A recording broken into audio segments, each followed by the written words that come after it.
Is there a problem with the latest DJI firmware update on the Mini 5 Pro? Well, I went to this really crazy place to test it out.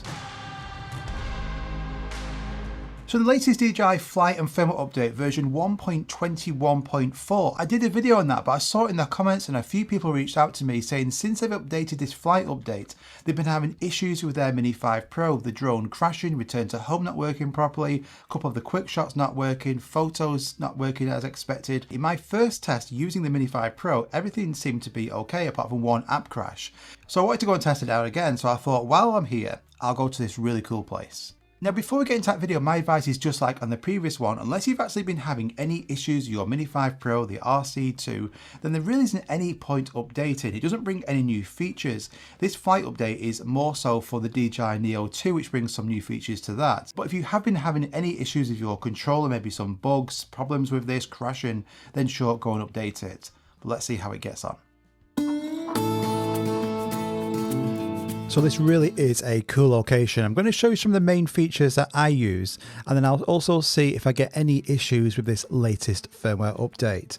But just look at this place, such an interesting, cool place to film. It's an abandoned water park, gets more freaky every time I come here. So let's see how I get on. First of all, in photos. Now, photos in interesting, cool locations, I always switch to 50 megapixel to get the most resolution. I can crop afterwards. But I did notice in this update more lag than ever before. Now it's not significantly more, it's maybe 1 or 2 seconds, but you can just see from that shutter lag just how long it is taking. Now let's switch over to vertical as well. Let's take another photo, again in 50 megapixel, and it's about, I'd say, 4 to 5 seconds per photo. Now if you're not in a cool location like this, you're just taking photos in like a generic place, 12 megapixel is more than enough and it's going to be much faster.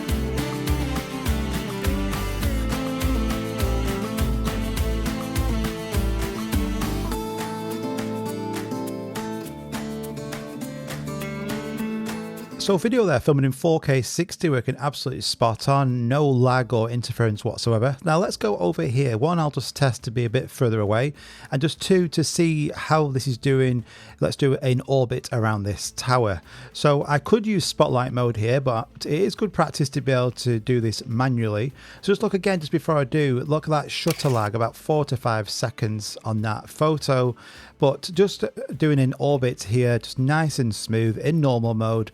You want the background to be moving faster than the foreground, so get a bit closer to that object for a more cinematic look. But yeah, that's working absolutely spot on. Now, as I mentioned previously in the last video, reducing your gain and expo settings are going to make this shot so much easier. So the eagle-eyed will see that I've got my sensors turned off. And why do I do this in certain situations? Well, let's just show you. The most safest way of flying your drone is to turn all your sensors on. But if you're going for more creative shots like this, as soon as the drone detects an object, it's going to move that drone to bypass it or potentially brake, which means that you're not going to be in full control of that drone. So it could end up swerving that drone into a nearby object, which you don't want. Now you do have the vision assist sensors on the left-hand side. These are fantastic because I can now switch to each camera on the drone and I can see nearby objects. This is a fantastic feature. So in areas like this where I'm filming, I always have those vision assist cameras on in the bottom left hand corner. But I will show you another example shortly on why I turn my sensors off when flying through tight objects or under bridges. But let's just fly over here as well. Now, this is such a cool place. Just imagine this. If you went here, please let me know in the comments down below if you went to this water park when it was actually open. It'd be really cool to let me know, but also nostalgia for you to show you what it is currently like. But also just look at the image quality you can get out of this Mini 5 Pro. It is outstanding. Makes such a great drone to take with you on your travels. Photos are great. Video is fantastic. You notice I'm doing slow cinematic shots. I'm not rushing around. The gain and expo tuning is going to make your drone footage either look great or look absolutely terrible. So make sure you change them. It's on my previous video and it's also all included in my cheat sheets. So this example now, right? So I'm going to turn the obstacle avoidance sensors off. So I'm now in full control, but conversely, I don't have any sensors to protect the drone either. So I can fly under this bridge now, and I have full control. The drone's not going to swerve, it's not going to brake, bypass anything. It's going to keep on going under my control sticks. So it's really important to practice manual flying as well without any sensors, just so you get better. Now, I'm not saying fly in daring areas, potentially crashing your drone, but if you want to get shots where they're close to objects, you might be going under a bridge like that, where you are confident that you can do this without crashing your drone, it's much better to turn your sensors off to prevent the drone from swerving it to potentially avoid something, which is what you don't want, because that's where most crashes can then happen. So I can just fly this pretty low, swerving around here, almost like I'm flying an FPV drone, and I'm in full control, knowing that the drone itself isn't going to move this whatsoever, and I can get some great shots with it. So do go and try this, test this out. Now, if you're a beginner, I would say pass it, but if you've been flying your drone for quite some time, just go and find an area where there are some gaps where you feel that the drone can confidently get through, turn all your sensors off and practice this. Now, I used to fly the Mini 2 all the time, and that had no sensors, so I'm really good at manual flying because I have had all them years of practice. But now with all the sensors, it makes it so easy for us not to crash. It makes you a less effective manual pilot. So go and have a go. Now, all the music and sound effects is from Audiio, today's sponsor, and I use their website daily. They've got this really clean design, music from real artists, no AI whatsoever, and you can get unlimited downloads to use on your videos. And they've just redesigned their sound effects library, so now you can get over 300,000 sound effects to choose from. You can search for wind, atmosphere, emotion, tension, rises, basically anything you need for your video, search it and then use one of these sound effects on your video too. Now, along with some favorite tools, like you can copy and paste your favorite mainstream track into this box and it will then show you similar sounding songs. The price point is also incredible. You can get the Pro plan with unlimited music and sound effects, and if you use discount code Darren70, you're going to get 70% off. Or you can get unlimited music downloads on a lifetime plan for just $199 if you use this discount code on the screen. I highly recommend it. It's something I use every single day. Go and check it out. It's all going to be linked at the top of the description. So into quick shots, rocket was a potential problem. So I've dragged the box around this car. I've selected it to quick shots, D-Log M 4K 60, and it's just going to continue rising up. Now, it has cut out here in the past, or the gimbal's gone a bit wonky, but in my previous test and this one, it's working absolutely spot on. So we'll take another photo here, and then the traditional top-down shot always looks good.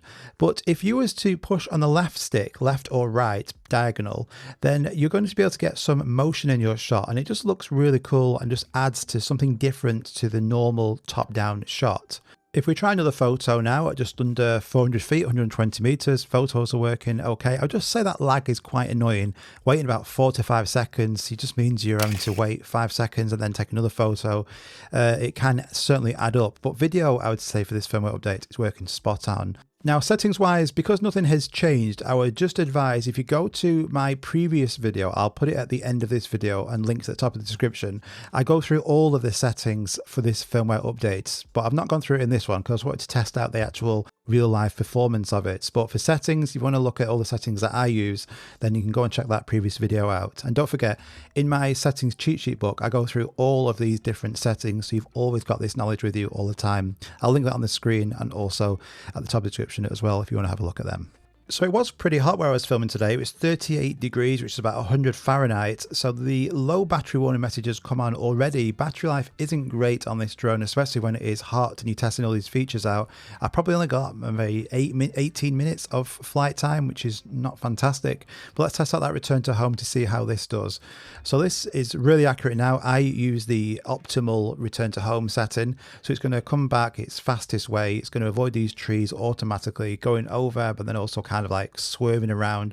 And you see on screen here, as long as you've got your AR settings turned on, the way the drone is going to come back to you. Now, if I'm being super honest, it's not the most accurate. This, I did take it off from the top of the car and it's actually come back, landed just behind it. Now, if this was probably like the DJI Air 3S that has fantastic return to home, I'd be confident that would land on the roof again, but this hasn't.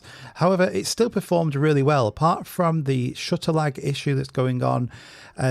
nothing else really has been a problem for me in the previous update or this. Now that said, like I said at the start of this video, if you are not having any issues with your drone whatsoever, I would probably advise don't bother updating it. So if you have like the DJI Mini 5 Pro, the Air 3S, Mavic 4 Pro, Avata 360, it doesn't matter whatsoever this update. It's mainly just for the Neo 2.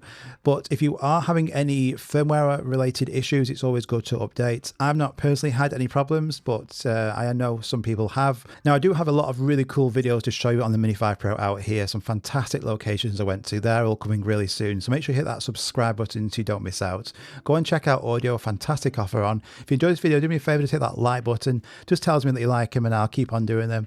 And I'll see you guys on the next one. If you want to check out my previous video on here where I'll go through all of those different settings in detail, then I'll put it at the top of the description. Have a fantastic day. Appreciate you watching as always. See you in the next one.